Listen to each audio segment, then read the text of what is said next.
wearing jewelry. Some poskim write that the gold jewelry should not be worn on Yom Kippur, so that not to remind Hashem the sin of the golden calf. Right? So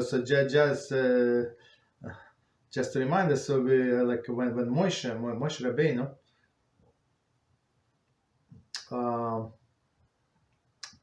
came back from Mount Sinai, the second set of the luchas tablets, right? So it was on Yom Kippur, right? And he said that that the nation is forgiven for the sins of the sin of golden calf, and now you're going to come with the gold. That's the problem, right? Some feel that this does not apply to women, since they did not participate in the sin of golden calf. So it's a very interesting point, right?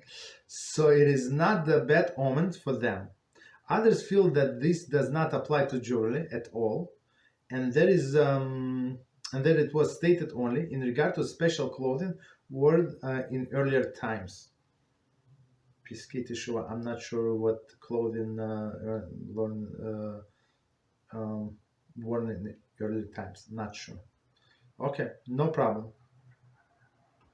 But okay, so in any case, okay, let's see how he comes close. In any case, one should not wear Shabbos on Yom Tov jewelry, regardless of what it is made from, because of the awe of the day of the judgment. So if you go to the secular court, right? If you summoned to a secular court, you're not going to wear all the jewelry, right? On Yom Tov, on Shabbos, yes.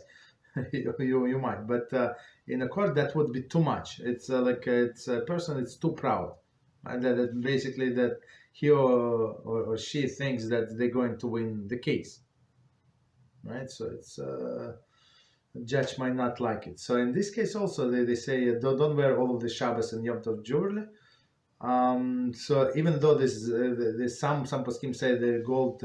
There's no problem with gold. I would say just keep modest. The more modest, the more humble, especially on this day, the better. But some people, they go actually opposite. For many people, that's one of the days that they come to shul, and they like dress up. Whatever in their mind is dressing up is, right? They actually put all of the jewelry, all of the cologne, and everybody have to suffer, unfortunately.